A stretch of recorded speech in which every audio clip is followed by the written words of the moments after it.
right, man. I think the fireworks are over for now. I think, yeah, just when you least expect it, one will go off and scare the shit out of you. That's pretty much how July 4th goes. Yeah, but it is, we're past July 4th. It's July 8th, the year 2025. Welcome more, everybody. You're listening to the Crushing Iron Podcast. This is episode 862. Yeah, although at least the beginning of our topic set off some fireworks last week. Boy. God, no kidding, right? I don't even know. I gave you $1 million. Nah, who cares? This is what we're doing to the Kona World. Oh my God!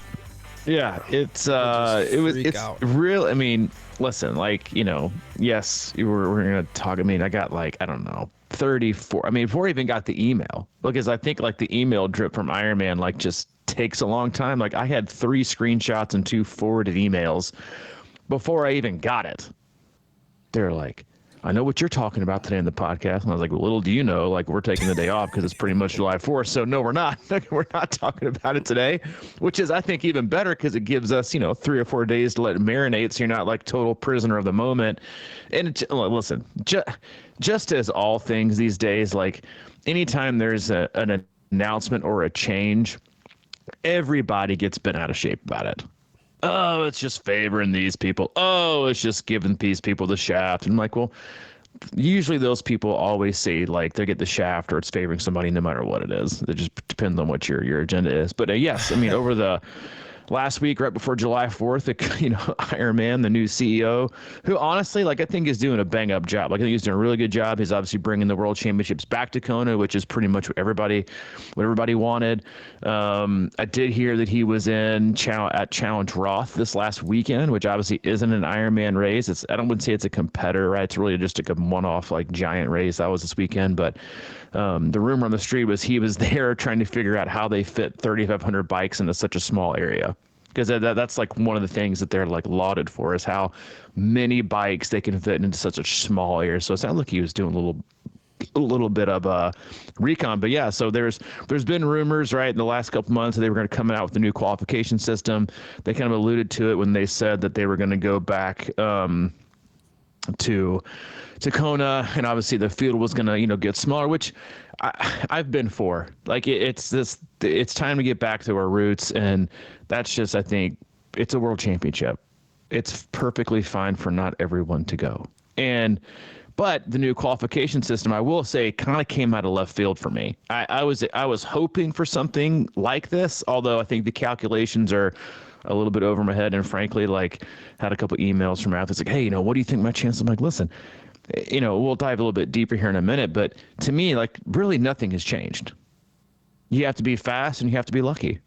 I mean, that's always, unless you win your age group outright and you are just that good. And even then, right, across a lot of age groups, it's not a guarantee. I mean, you see it all the time. People can win an age group in one race and then be 5th in another one. It really just depends on who shows up. But something that we've always said about all races, whether it's hilly, whether it's hot, whether it's flat, whether it's early season, whether it's late season, is and even because you can't go by just straight time by time year after year, is just how do you fare against the field? Where do you place against the field, right? Overall, right? Because you could be, you and I could line up at Ironman Wisconsin a few years ago, and it could be, not really it's ever hot there, but it could be a really, really hot in a loaded field, and let's say we both end up getting 10th in our age group, right, that year, but we are both in the top 100 overall, right?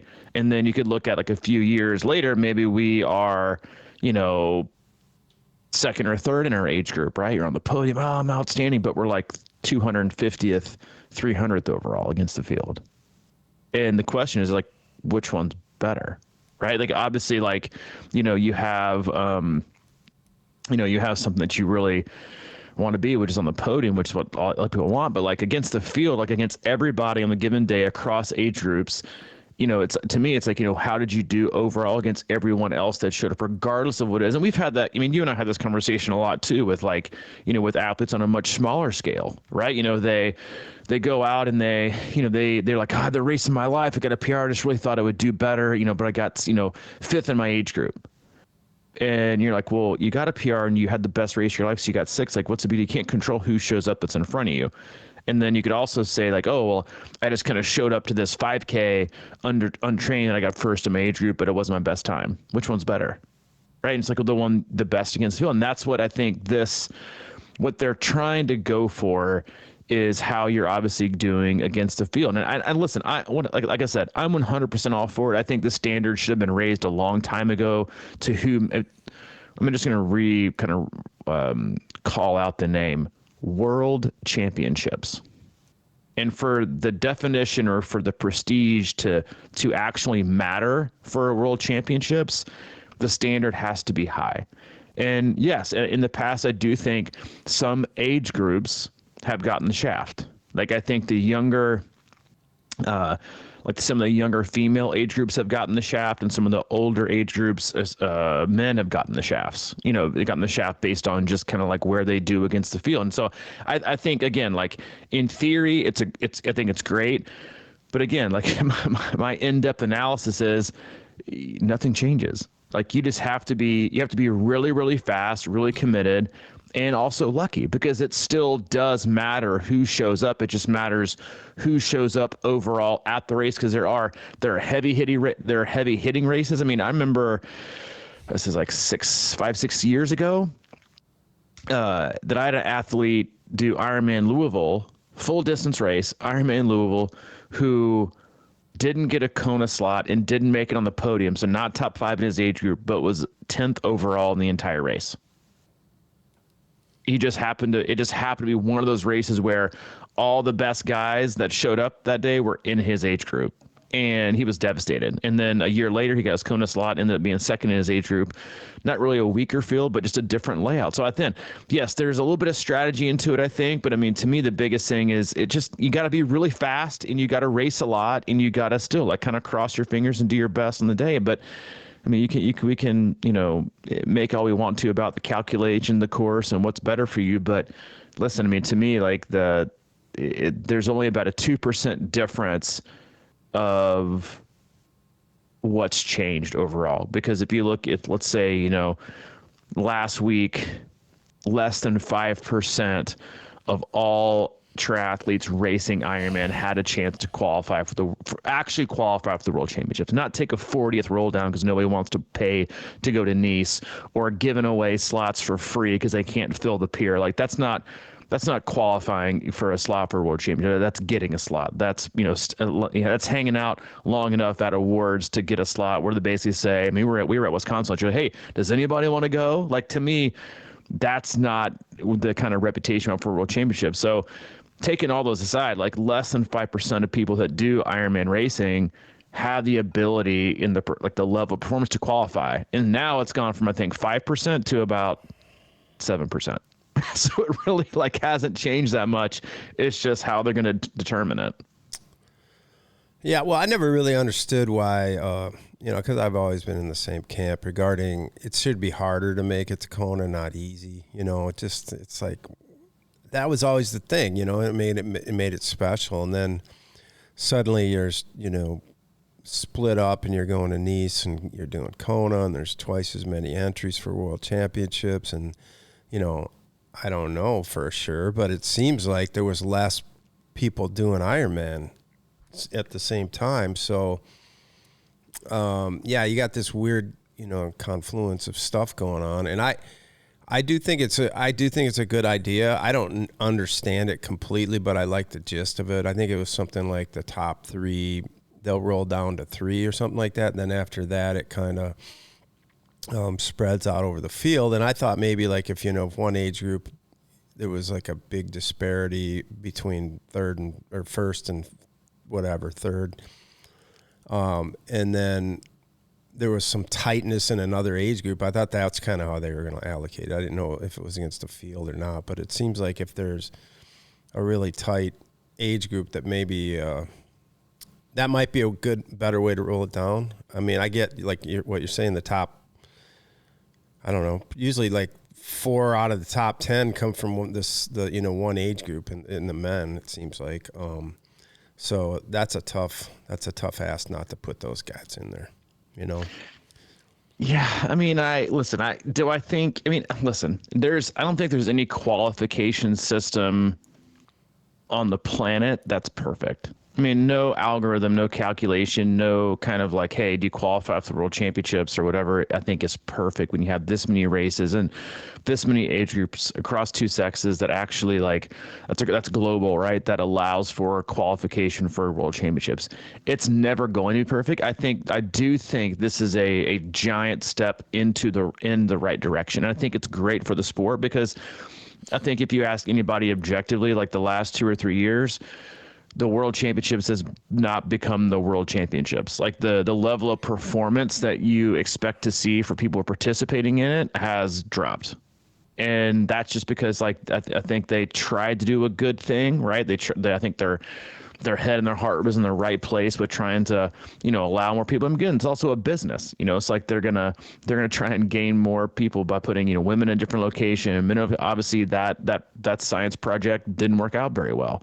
And when they did that, right, when they tried to appease everyone, right, even though some really weren't interested in participating, what you did was just open up kind of Pandora's box to basically like you came to, listen, like our Ironman, the distance is already at a different level than it was 15 years ago.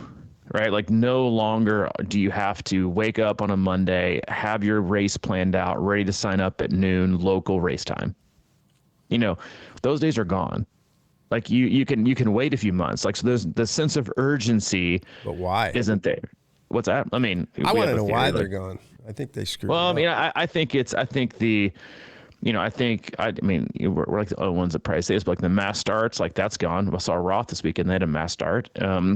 They sell mass starts were gone. I think they oversaturated how many they were going to have, altogether. I think that obviously affected it. And then, so I think you kind of lost a little bit of its, prestige. So they already had that going. So now they're still trying to fill these races. And then you got to the point where, okay, well, now we're not even filling our regular races. Now we're having to give away slots to world championships. Like, what does that say about the health and the sustainability of the business and the model, which is obviously built around Kona, which is why they're coming back. Like they tried going somewhere else and they pretty much like, hey, Kona is synonymous with Ironman. Ironman is synonymous with Kona. That's just who we are and what we do. So we might as well just embrace it. And now they're kind of going back and like, hey, we need to make this to where it is like the best. And I think you're going to see more people trying to actually go because now that they, regardless of what your belief system is on, on who should be able to go and who should be allowed to go, like world championships are world championships. Like, you don't see me competing in the Olympics and Michael Phelps just because, I got a free slot. Like it's a world championship for a reason. There should be, just like in all sports, youth, amateur, juniors, adult, like there are different levels for a reason, and that is okay. There are winners, and that's okay, and there are losers, and that is okay. We have to embrace that. Some people will absolutely never in their wildest dreams qualify for the World Championships for Kona. Come on, man. And that's okay. Being so negative. And that's perfectly fine. Like they just won't. Like they're just being real. Like some people just won't, and a lot of people just don't want to. It's their logo. It's not though. And I think that's perfectly fine. Like, yes. Do I think anyone can do an Ironman that really like sets their mind to it? For sure. 100%. Right. Do I think anyone can qualify for world championships? No. And I think that's the point. Like, I think we got to the point where Ironman took themselves into a category that was like, hey, everyone can do anything all the time, and we're going to lower our barrier of difficulty and any obstacles that we can to let more people be exposed to the the event, be exposed to the distance, be exposed to the brand, be exposed to sport. We're going to do everything we can. We're going to take away mass starts. We're going to do, rolling starts and make people feel really comfortable. We're going to, find downriver swims and easy courses. And then we're going to split locations and we're going to invite everybody and we're giving away slots.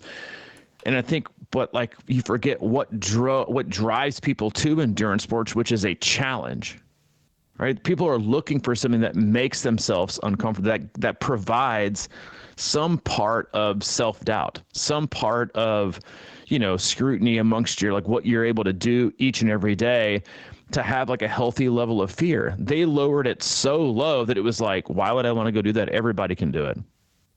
Oh, you got a world championship backpack? How much did that cost and how long were you roll downs for?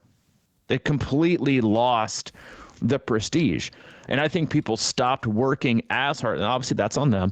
A lot of people stopped working so hard to go because, like, what's the point? Like, why would I, and then that might seem like, very petty to some people, but having been in the sport for as long as I have, I can tell you that people just kind of lost their, like, they like the feeling of what it takes to be at that level. And if I'm going to put in, 16, 17, 18 hours a week with the family and with kids and really just put all I have into it to just fight tooth and have the perfect race to show up for a world championships at a place that is lauded, that I've always looked up to, where I first got, exposed to sport, watching the NBC broadcast, and I'm gonna be lining up to the same person who just all they had to do was cross the finish line, maybe even undertrain, and they just stuck around at roll downs and take the 40th one they gave away, and they had enough money in their bank account to write the check for it.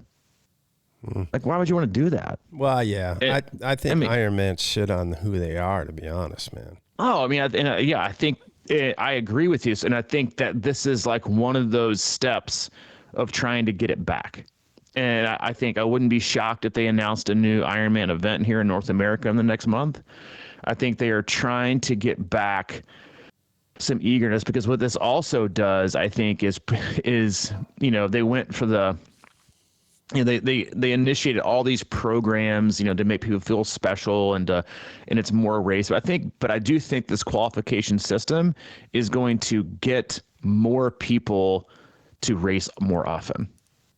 And I think it does add in like a layer of, I don't want to say race planning, because again, like you can't always do, but like it's, to me, it's always been the trick is like a coach, like, you have athletes, hey, what's the, because to me, the same thing applies. Like you can look at, let's say if, again, we'll just keep using Ironman Wisconsin because we use it for a lot of things, but let's say you look at Ironman Wisconsin last year and you look at where you think you would have landed in the field, because the field may have been weaker than in the past. And you're thinking, oh, dude, that's the perfect race for me to do. The field's going to be weaker. The timing's low because, it's semi-close to the world championships. So maybe all the fast guys aren't doing it. So that's the one for me. But guess what? If you're the one thinking that, so is everybody else. Like it's not rocket science. Like, and I tell athletes this all the time, like you can see that and you can think, hey, this gives me an easier chance to qualify, but it's never easy, because if you're looking at it that way, guess what? So are other people. Right. And you might think, oh, I might be, I don't want to go to one of these, like the North American Championship in Texas, but they've got more slots. That means more people are going to know. So I have less chance of doing it. Like everyone thinks the same thing. So I don't think it's become any easier, or from a strategy standpoint, I don't think it's that cut and dry. I think, again, like it all comes to, again, back to the same. It comes back to being like, you have to be really, really fast and perform well and be really, really good and really, really lucky on the day. And that's how it's always been. I do think that, guaranteeing the age group winner is a great thing. I think they should keep that, because there should always be something for winning your age group on the day, regardless against the field. But then after that, it goes into the pool. And I love that, because there could be an absolutely loaded age group. Yeah, there could be. I don't know how they do it, but maybe they compare it against years past in the age group or something like that. Maybe is that part of the thing? Because to me, it's like, are you all of a sudden you got like who showed up? Like you're saying, 3 other guys maybe like, or hey, I'm going to do this because the odds are going up here, and then all of a sudden you're backed off the your dream because there's 3 badass dudes coming in, taking the top 3 slots when you thought maybe you could get in it, and now you're struggling even in the top 5. I've always said a long time ago, it seems like it's it's a good goal to get, maybe in the top 20 of your age group. And then, to break that is, if you work hard, it's pretty easy. And then to get in the top 10, maybe. But then like anything after the top 10 to top 5, it gets really hard, and like you're saying all along, man, it just takes work. I don't understand like why, I used to want to qualify for Kona all the time, and I probably thought maybe I could have if I would have worked harder or whatever. But to me, that's the whole thing. I didn't work hard enough. It's possible, not for everybody, like you said, maybe, but the reality is you got to get out there and work, man, and then it's like you're saying, it's almost like luck. Society, I didn't get in an argument, but I really get kind of uptight about these people who are begging for the computer robot strike zone in baseball. It drives me crazy because there's an illusion of perfection. Like that's going to solve all the problems. Like whatever this algorithm they've got going is just going to solve. I mean, we've got to make it perfect, just so there's never a doubt. It's not going to happen, man. Like, I don't care what this system is. People are still going to be bitching about it. And that's the same with the strike zone. That one is just like, if anybody wants to go to debate with me, they can get a hold of me. It's Mike at C26triathlon.com. Because you have no idea what baseball's about. And that's just going to be my thing. But like going back to Ironman, man, it's like, what? It's like, how do you think it would work if the Masters moved every other year? They moved to like LA or something or some other course. How do you think that'd do for the brand? I mean, it's just an idiotic move, man. If you don't know who you are, and you can't realize that Kona is the special sauce that built everything. And now you're trying to like spread out to make a little more money and just destroy the brand in the process. Not that it's destroyed, but I mean, I think they got a little fight coming back here. Like we talked about the other day. I don't even know if we talked about it, if I thought we did or whatever, but these Ironman races were back when it wasn't even that long ago, getting 3,000 people. Mm-hmm. Now you're going into Wisconsin Ironman and they're getting 3,000 total with a half and a full. Like, what kind of business model? That makes no sense to me. You're making half the money or whatever, two-thirds of the money. I don't disagree. And I think they found that. I think what happened is they, they went from working from the bottom to the top, like bottom meaning, let's create this enormous amount of demand for a distance in a sport that's challenging and really, really difficult. And to qualify for the World Championships is really hard, and it's a standard, and you're always going to go there across the board, check the boxes A, B, C, and D every single year.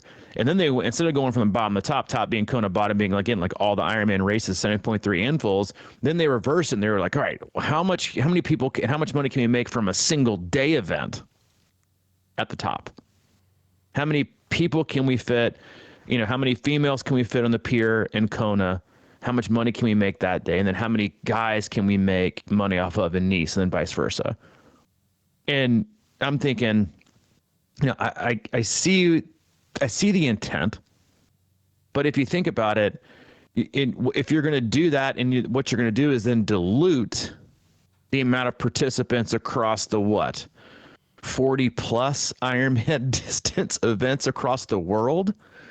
And over 170.3 events across, if you're going to diminish that, like, to me, that's where you focus, not on the single day. You focus on the pipeline, because the pipeline is where the demand comes from, right? It's like how many people can we get? And let's see, if you're selling out Wisconsin and Chattanooga and Florida and Arizona again and Lake Placid and California, and you got Coeur d'Alene coming back, and you got all these races, that Texas, like, that you're selling out now at the bottom, you're making way, way more money. Because then now what you've also doing, because those are the ones you can get in on your own.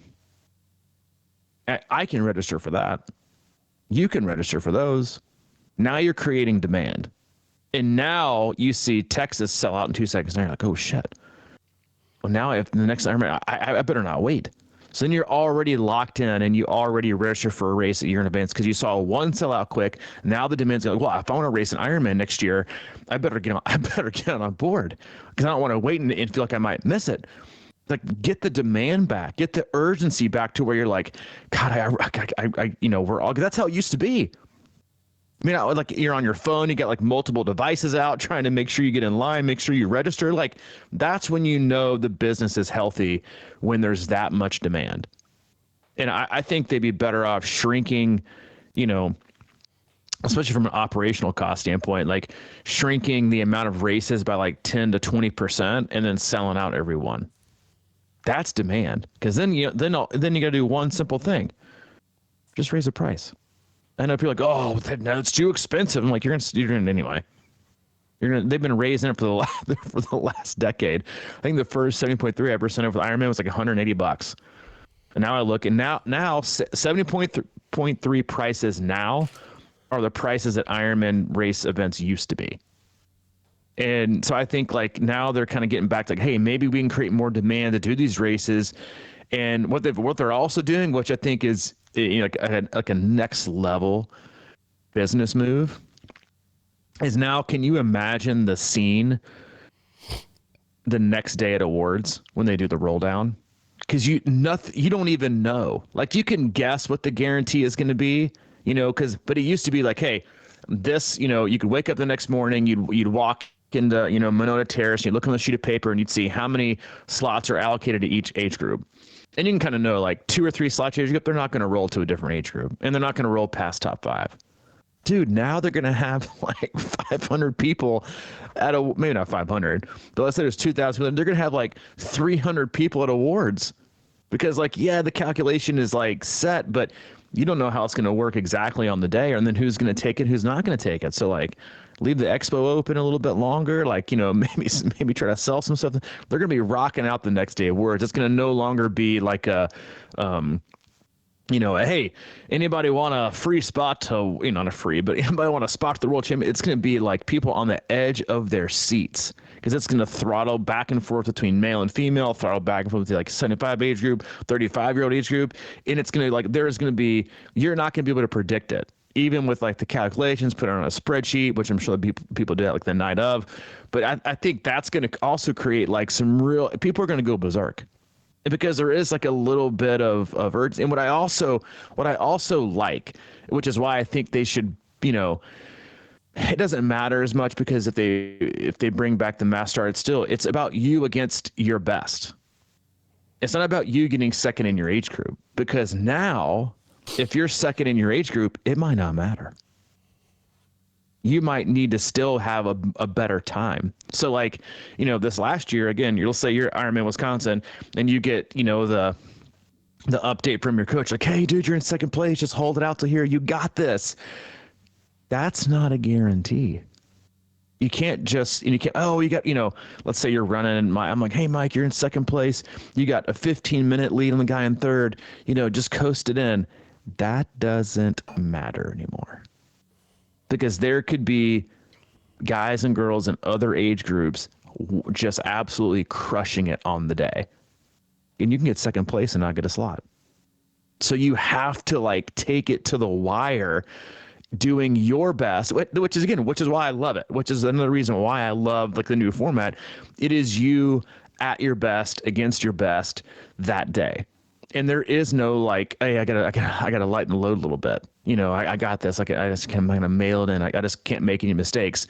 That kind of mindset might create a mistake, and that might be you not getting it. You might get second. You might have it locked down. Like, I think that just adds in a whole nother layer of like the racing mentality of start to finish. And I think it's going to be just super interesting to watch and how it unfolds over like the next 30, 60, 90 days of these races, when you kind of like see kind of the breakdown, what age groups maybe getting more slots than have been. Because I mean, like, our buddy Glenn, like against the field, he's in the 65, 69 age group. His time against the field is always, again, 65, 69, he's always putting up, really solid Ironman times. But that age group, because it's such a small amount of people, gets one slot and you're done. And you're never going to sniff in the slot, but like another slot, because they're not going to give it to an age group of 12 people. But you got a 65 to 69-year-old guy, going, 10 or 11 at an Ironman on a hard course, compared to a high 9 or a low 10 guy in maybe the 40, 44 age group. Well, the 65, 69 guy is probably going to get the slot now. And so I think it adds a little bit of spice. I think it adds a little bit of energy, and I think it adds just another kind of a layer to like the race day not the strategy, but like the pressure of racing from wire to wire. Like you don't know that you have it. And so like if you're not going to have the mass start, right, and you're not going to have everybody kind of racing from the gun to the end, it does kind of help that end of it, because now it's no longer about your placement in the age group and like winning and like breaking the tape. It's more about how am I doing against the field? Where am I in relation to all this? So I'm going to have to, I haven't done it yet because, but I'm going to have to. Like, if you're going to be on course as a coach, you're going to have to, like, be a freaking math whiz genius. I'm going to need, like, they had, like, the TriCalc. Now, just get away with TriCalc. And if you're, like, the owner of that platform and just swap it into, like, the World Championship calc. That way we can just like plug in times and kind of like do some like modeling to see how people are doing, because obviously this is a conversation for this 5 to 6% of people that even do the sport. But it's still, but I think what it's done is it's gonna, while they're currently maybe 5 to 6, it went from a 5% have a chance, now it's like 7%. I think it's now actually going to engage 10 to 15%. Thinking like, oh well, maybe I gotta, maybe they're gonna like I know it because I've heard it. I've gotten text messages about it. I've gotten emails about it. About it kind of energizing. And I think, again, if it's something that excites you, good for you. If you think it's, oh, I wish I was getting freebies back then maybe that's why participation's been down. Because we got way too soft and way too, and again, like, yes, anything's possible. Well, to an extent. I can't play in the NHL. I can't play professional basketball. I can't be a professional athlete. That ship sailed. So no, not anything is possible, and that's okay, right? I can't be a doctor. I can't be a lawyer.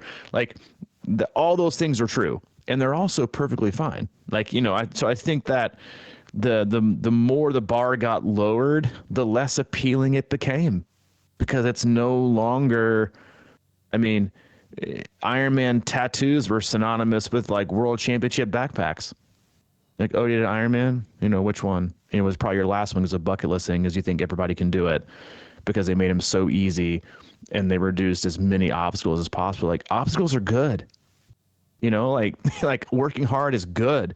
Being scared of something is good.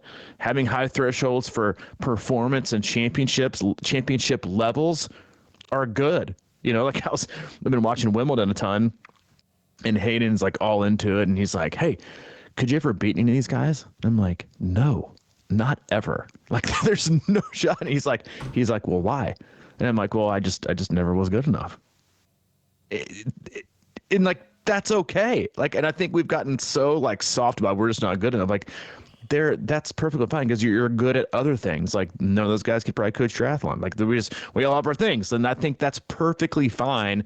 And so I think adding this in, and hopefully maybe adding some tougher races back to make things a little more like challenging and like hard. That's I will say, like, that's kind of what the one piece I'll be sad about to see Nice go. Yes, the swim, it was pretty easy. Yes, the run's pancake flat, but like, that's the kind of bike course I want to see. And yes, Kona is hard. It's challenging. It's a non-wetsuit swim. It's a hard swim. It's a insane hot run, but there's also like so much drafting, and it's a fast bike course. Like, I do miss the fact that they're going to have like, they're not going to take it to like some of these like insane locations that have like, super rough water, but no wetsuit, hilly bike. Like, I'd love it if one year, if they were like, hey, let's take the top 10 finishers at Kona, and then let's go drop them in at Norseman 2 months later and see who wins.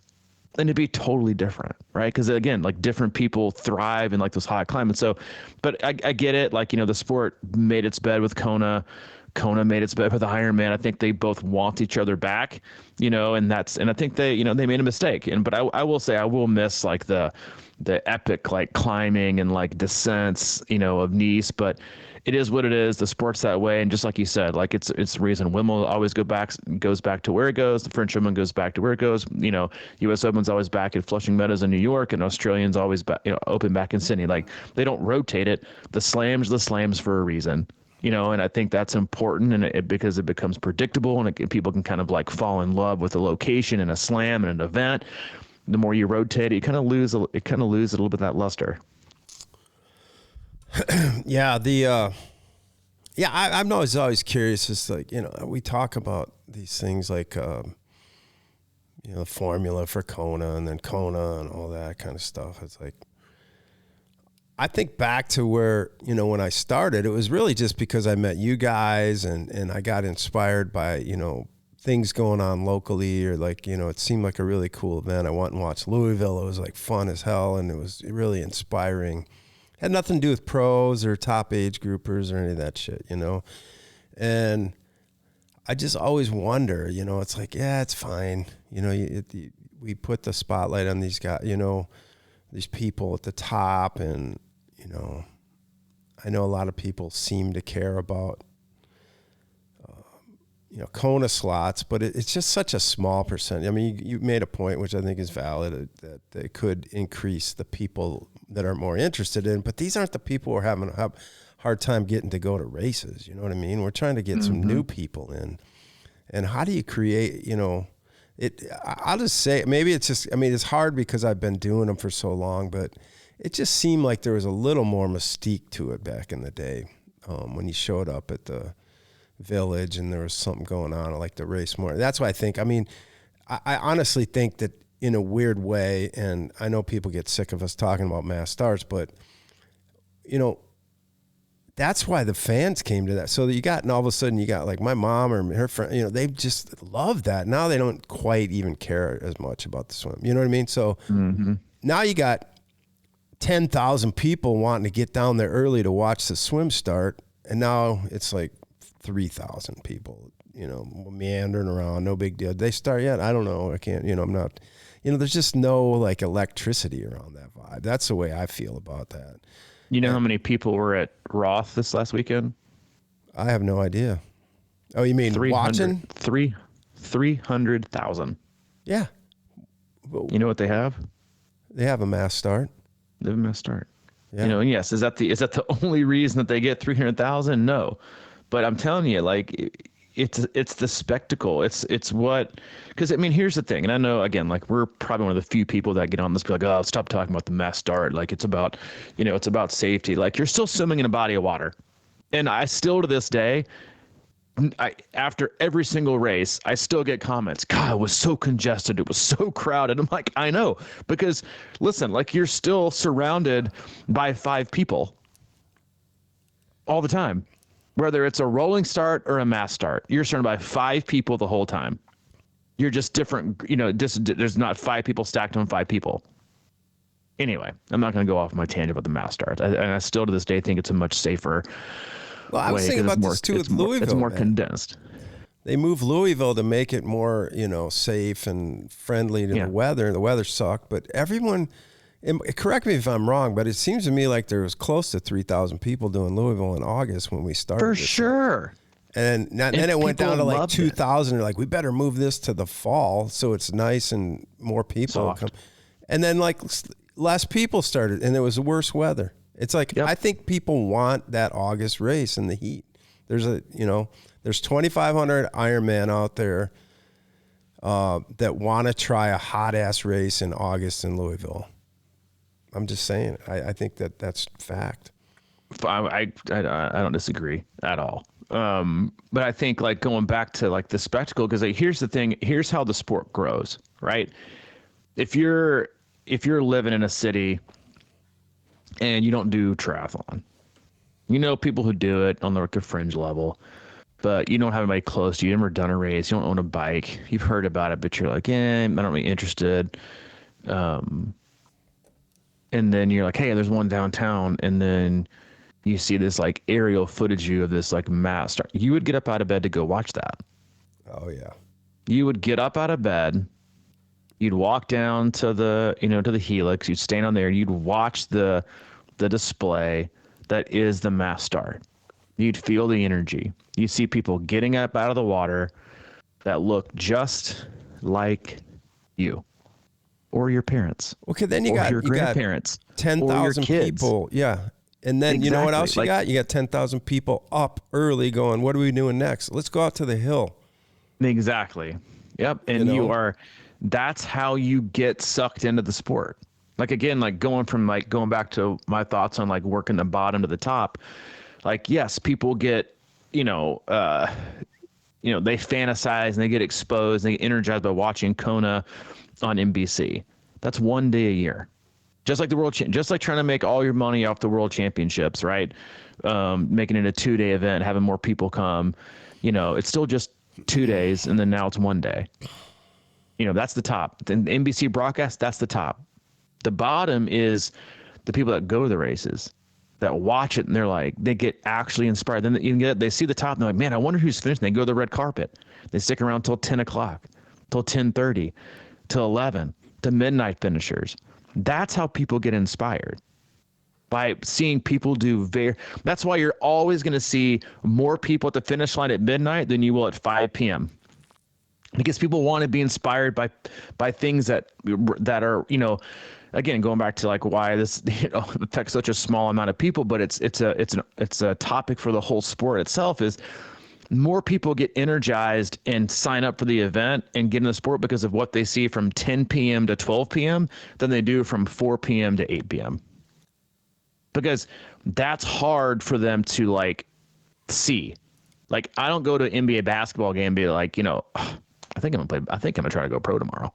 I think I'm going to go hit the hardwood, get some one-on-one lessons. I think I might get into basketball. No, because it's so beyond what you think you can do. It doesn't even like enter your consciousness as like anything form of reality. But when you get up that morning and you see all these different shapes and sizes and ages and genders, people like lining up in their wetsuits, and you're like, the fuck are these people doing? And they get up and they all hop in the water at the same time, and it's just like this huge spectacle of all these people. And I will say, like, that's one of the things that I loved about it, and maybe just like a sentimental thing. Maybe you can call me soft, but like, I love seeing everyone line up on the day that trained for this one race, this one event, and this one day started together. Right? You made it to the start line. Let's all get it started together. Instead of like, let's just like herd ourselves into the water like, like cattle over the next 75 minutes. And then what it also does, and we've seen it, the crowd experience has gotten less, because now the amount of time you have to wait is different. And as soon as your person gets out, you're like, oh, I'm gonna move on. I'm gonna move on, wait from here. I'm gonna wait from here. And then it's like, you're not getting the whole experience. Mass start, it's like boom, boom, boom. It's constant. I mean, it's like constant. Now it's like, damn, it's like a 2-hour and 50-minute stand time if you want to see everybody come out. So people don't want to do it anymore. Take them out, you get the mass start, and you're like, man, that people can do it. You see them coming out, they're running up the helix, they're walking, the face are all red, they're shaking their head, they're pumped. You got people that are flying and going fast, and you're like, man, I really admire those people. That's amazing, right? You have this like level of appreciation. People that come out of the water first, like, man, that is awesome, like, good for them. And then you start to see people trickling in there, like, man, you're like, they're about to do this? I can do this. And then you come out and you pop over the other side and you see people leaving their bikes, and you see people obviously with like 16K bikes, and see people on like fat tire bikes. And you're like, they're going to do it on that? I thought you had to have like a really expensive bike. And you got people, I thought you had to be like really, look like you're, borderline anorexic to do one of these. And that person's doing it. I think I can do it. It starts to give you like this, again, it's not belief. It doesn't create belief in yourself. But I think what it does is opens the door to another part of reality that you could do it. And then you hang around and you're like, I wonder when they might go get something to eat, or like you want to go out and watch them on this hill. And now all of a sudden you're like into a sport and you're into this event, and you had no idea what it even was like 6 hours ago. Mm-hmm. You're cheering on strangers and you're following them on the track. You're like, hey, I'm going to track so-and-so. I'm going to see how they're doing today. You see their story, and you see these things happen. And it's just like, I always go back to, thinking about the sport and its impact when you took that photo of that girl standing in the middle of the road at Louisville waiting for her mom to come in. Mm-hmm.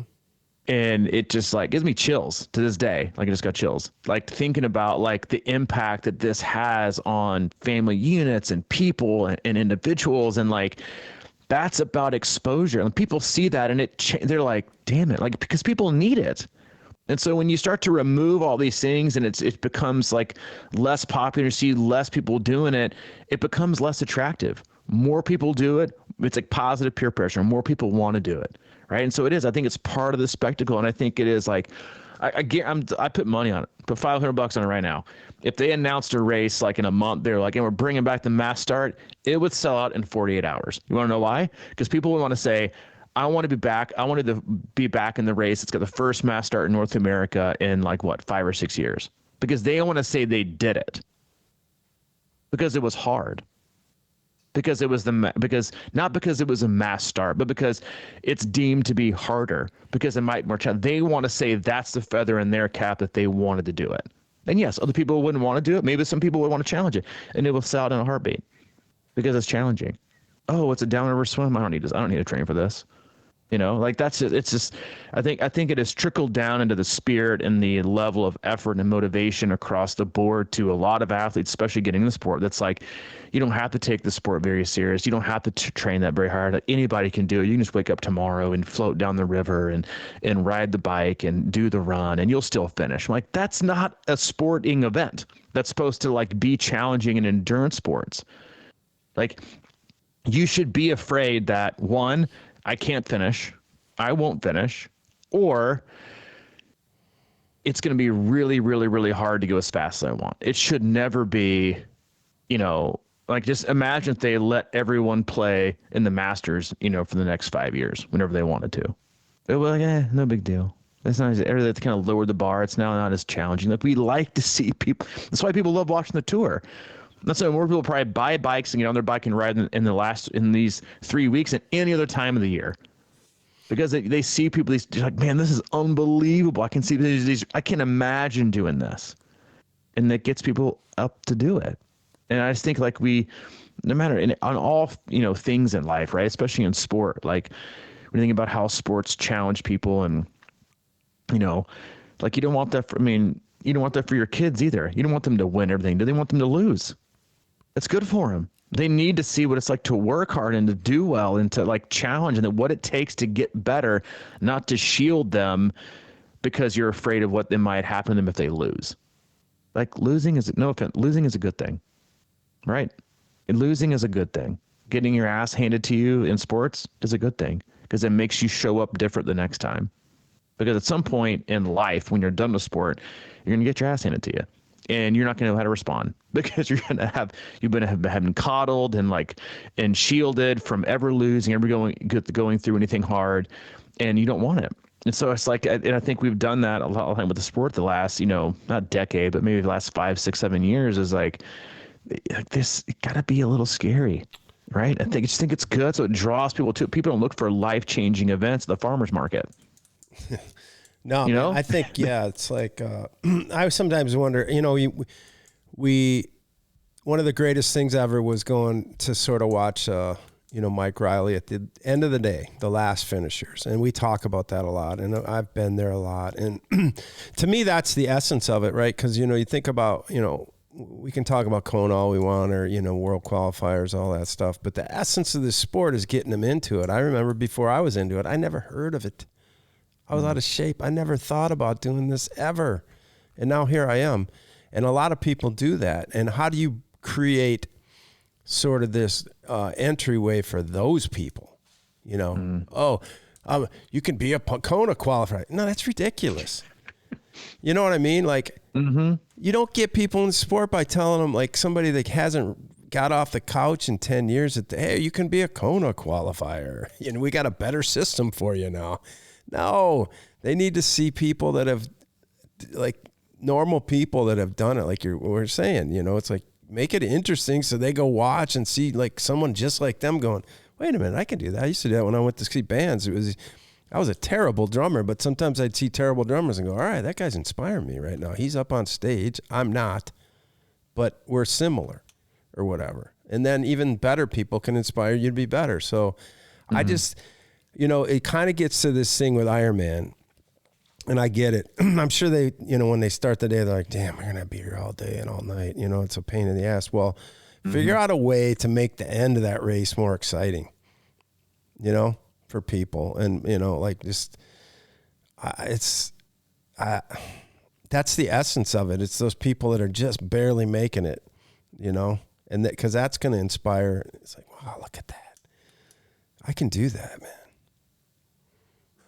You know, I hope it is the shot in the arm, right? Like, I know, you know, one thing, especially because it's, on the upper end. But everything, well, not everything, right? Because they make decisions. But I do think like everything that this new CEO is doing, it seems to be geared towards, a kind of a check-in with the health of the sport, and then kind of, yeah, exactly. Like getting it back to maybe getting it back to some of its roots. Get in touch with us or try clubs a little bit. In Rockford, it was the first time I've ever really been reached out to by someone from Ironman. And, and nothing big deal, but we're, quote unquote podium, tri-club podium, a lot of these races. Like, I feel like they don't even care about us. I mean, we're touching a lot of people here. If he's talking about the health of the sport, that's great. Don't forget that we've done, about 800 podcasts for you. throw my man a bone here and there. No, I don't want anything special. I'm just saying, don't shit on us when we come into the Ironman Village and say, "Here's your thing," and don't even hang around here anymore. Oh yeah, that was an interesting experience. A few years that's ago. Just reality, dude. Yeah, I think one of the kind of biggest takeaways again, and I think everyone's always everything that happens or that comes down, or whether it's going back to Kona or the new qualification system, like obviously like everyone's first thought, which is it's who we are, it's human nature, is how does this affect me personally? Not the whole sport, not the health of the sport, not the longevity of the sport, but how does it affect me? Right? So I've been complaining about the going back to Kona and how it's not going to be equal across the board. I think they solved that problem here. And I think that again, like if you care about the sport, you need to care about the health and longevity of the sport, because that means more people. I mean, like you don't want Ironman to turn into USAT, which is basically driven at everything in the ground the last 5 years. I mean, I can't think of a worse organization that's put together pretty much nothing. They're a race insurance company. Like I think honestly, Ironman's looking at like, hey, we don't want to become like the next USAT, where like nationals, like nobody wants to go, nobody does go. It's very diluted. We can't get other programs going on. Like, it's just it's big, and now the only reason people think of USAT is if they need to buy race insurance. That's it. They're an insurance company. The sport's governed by the United States is an insurance company. And I think Ironman's like, we don't want to become like the mass participation event that just gives it out, free world championships to everybody, because then it doesn't become prestigious. And then people stop watching it and caring about it as much, And so I think like there has to be something that galvanizes it. Not that the sport's struggling, because I don't think it is. I think it's continuing to grow. There's more participation this year than it was last year. But I think the new CEO is at least consciously trying to make calculated steps in the right direction, which to me is to go back a decade in a lot of areas, not every area, but a lot of areas. To, and sometimes the health of the sport is, to have, to go back to your roots. And I think that's what they're trying to do right now, is they kind of got a little, disoriented in their direction of where the sport was headed, and made some mistakes. But that's how you learn, right? You make some mistakes, you take a shot. If it works, it works. If it doesn't, it doesn't. Then you go back and like, hey, we were wrong, and then here's how we're going to fix this, and here's how we're going to address this. And not everyone is going to like it. But again, to me, if I'm Ironman, my number one goal isn't the world championships. It is getting these full distance races to sell out again in the first day. That to me, that's always been. I mean, obviously, 70.3s are huge. There's more 70.3s across the globe now than there's ever been, ever. Like I think they're growing by like 5 to 8% each year. So like obviously, there's more opportunity, which is great. Like there's more opportunity to race, the more people get in because they actually do them close by. But the full distance is always going to be kind of the bread and butter. And so I think again, don't quote me because I don't have any inside intel, but I would not be shocked if this. This announcement kind of precedes another couple announcements of maybe some new races trying to excite. Because I mean, let's say, especially in North America, we need a bit of a refresher. Like I'd love to see Wisconsin go back to 3,000, but you're going to bring the mass start back for that. I think a new Ironman in North America, I don't know that it would sell out first day, but I think it would sell in the first week or two. I mean, it needs a little bit of a refresh. We've had some of the same olds for a while. And you see how well the 70.3s do, right? And that we predicted it, that they were going to be on like a 2 or 3 year deal, and then they were going to take them and plop them somewhere else, right? Because people like new things. They like new challenges. We like things that are familiar, but we also like, new ways to challenge yourself and new locations and new destinations. And then that's why, Rockford, like Des Moines did it. Now they're gone. Like, again, plop into these cities that don't have anything, get people in the city energized. And guess what?